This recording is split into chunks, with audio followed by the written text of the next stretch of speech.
Once we understand that the integrity of our personal existences are completely dependent on the integrity of everything else in our world, we have truly understood the meaning of unconditional love. For love is extensionality, and seeing everything as you and you as everything can have no conditionalities. For, in fact, we are all everything at once. If it's true that we're all from the center of a star, every atom in each of us from the center of a star, then we're all the same thing. Even a Coke machine or a cigarette butt in the street in Buffalo is made out of atoms that came from a star. They've all been recycled thousands of times, as have you and I. And therefore, it's only me out there. So what is there to be afraid of? What is there that needs solace-seeking? Nothing. There's nothing to be afraid of because it's all us. The trouble is we have been separated by being born and given a name and an identity and being individuated. We've been separated from the oneness, and that's what religion exploits, that people have this yearning to be part of the overall one again. So they exploit that. They call it God. They say he has rules. And I think it's cruel. I think you can do it absent religion.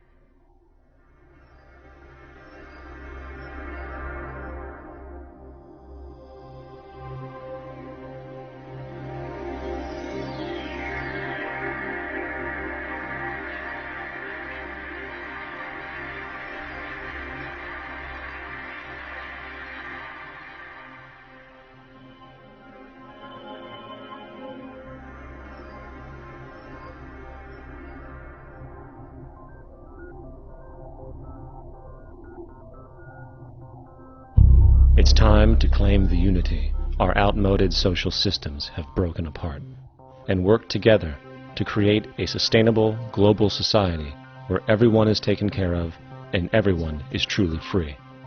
Your personal beliefs, whatever they may be, are meaningless when it comes to the necessities of life. Every human being is born naked, needing warmth, food, water, shelter. Everything else is auxiliary. Therefore, the most important issue at hand is the intelligent management of the Earth's resources. This can never be accomplished in a monetary system, for the pursuit of profit is the pursuit of self-interest, and therefore imbalance is inherent. Simultaneously, politicians are useless, for our true problems in life are technical, not political. Furthermore, ideologies that separate humanity, such as religion, need strong reflection in the community in regard to its value, purpose, and social relevancy. Hopefully, through time, religion will lose its materialism and basis in superstition and move into the useful field of philosophy. The fact is, society today is backwards, with politicians constantly talking about protection and security rather than creation, unity, and progress.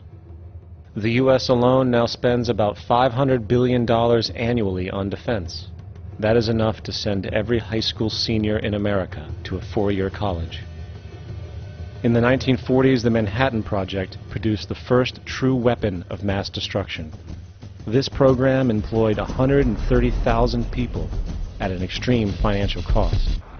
Imagine what our life would be like today if that group of scientists, instead of working on a way of killing people, worked on a way to create a self-sustaining, abundant world. Life today would be very, very different if that was their goal. Instead of weapons of mass destruction, it is time to unleash something much more powerful.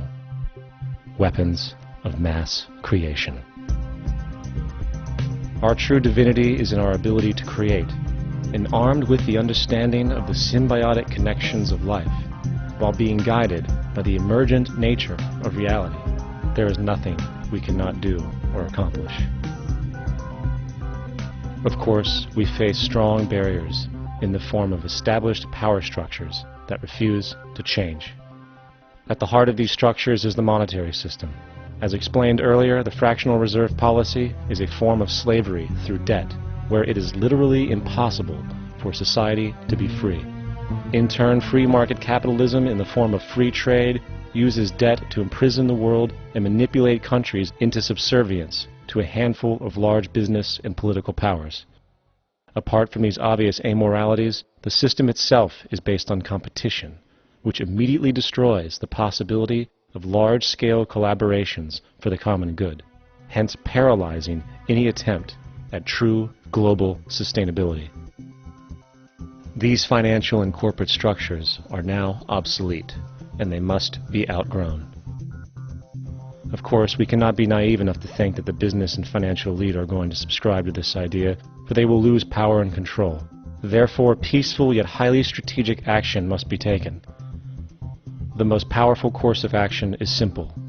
We have to alter our behavior to force the power structure to the will of the people. We must stop supporting the system. The only way the establishment will change is by our refusal to participate, while continuously acknowledging its endless flaws and corruptions. They're not going to give up the monetary system because of our designs of what we recommend. The system has to fail, and people have to lose confidence in their elected leaders. That will be a major turning point if the Venus Project is offered as a possible alternative. If not, I fear the consequences. The trends now indicate that our country is going bankrupt. The probability is our country will move toward a military dictatorship to prevent riots and complete social breakdown. Once the U.S. breaks down, all the other cultures will undergo similar things. As of now, the world financial system is on the brink of collapse due to its own shortcomings. The Comptroller of Currency stated in 2003 that the interest on the U.S. national debt will not be affordable in less than 10 years. This theoretically means total bankruptcy for the U.S. economy, and its implications for the world are immense.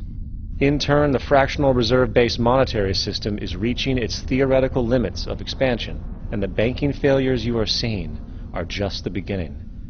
This is why inflation is skyrocketing, all debt is at record levels, and the government and Fed are hemorrhaging new money to bail out the corrupt system. For the only way to keep the banks going is by making more money. The only way to make more money is to create more debt and inflation. It is simply a matter of time before the tables turn, and there is no one willing to take new loans, while defaults grow, as people are unable to afford their current loans. Then the expansion of money will stop, and contraction will begin on a scale never before seen, ending a century-long pyramid scheme. This has already begun. Therefore, we need to expose this financial failure for what it is, using this weakness to our advantage. Here are some suggestions. Expose the banking fraud. Citibank, JP Morgan Chase, and Bank of America are the most powerful controllers within the corrupt Federal Reserve System. It's time to boycott these institutions. If you have a bank account or a credit card with any of them, move your money to another bank. If you have a mortgage, refinance with another bank. If you own their stock, sell it. If you work for them, quit.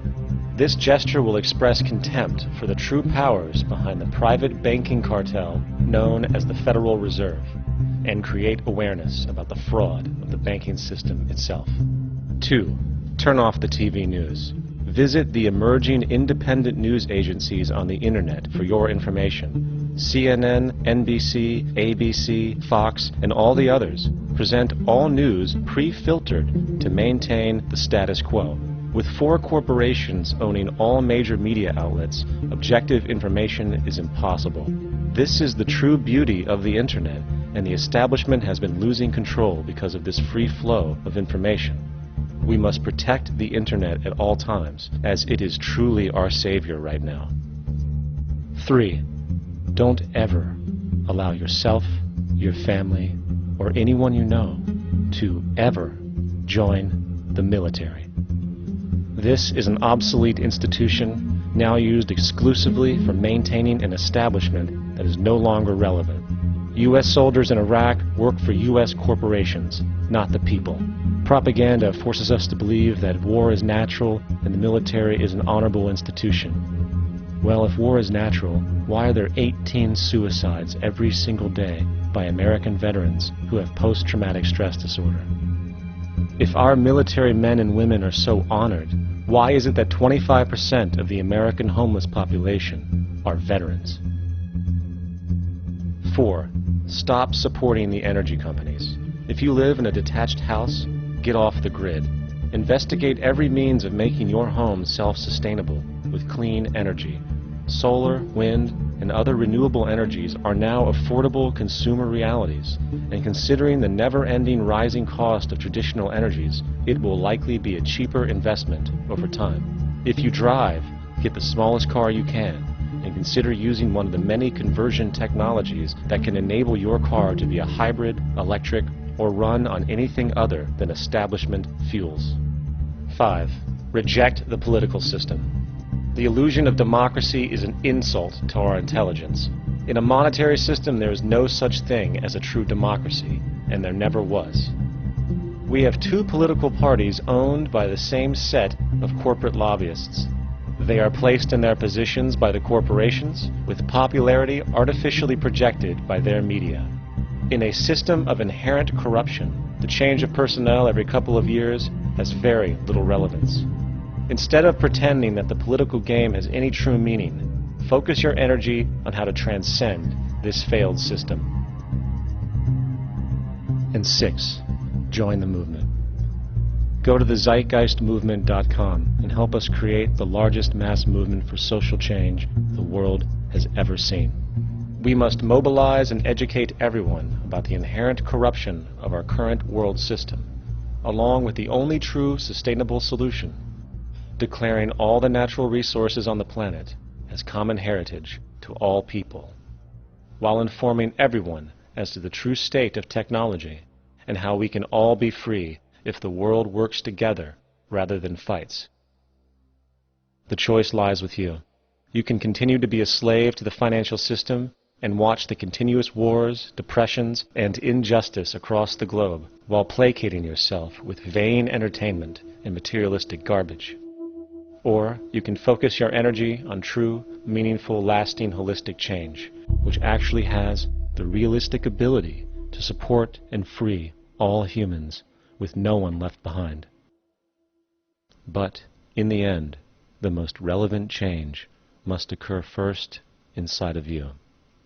The real revolution is the revolution of consciousness, and each one of us first needs to eliminate the divisionary, materialistic noise we have been conditioned to think is true, while discovering, amplifying, and aligning with the signal coming from our true empirical oneness. It is up to you. What we are trying in all these discussions and talks here is to see if we cannot radically bring about a transformation of the mind. Not accept things as they are, but to understand it, to go into it, to examine it. Give your heart and your mind with everything that you have to find out a way of living differently.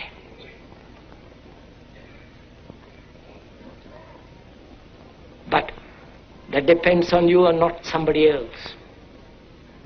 Because in this there is no teacher, no pupil, there is no leader, there is no guru, there is no master, no savior. You yourself are the teacher and the pupil, you are the master, you are the guru, you are the leader.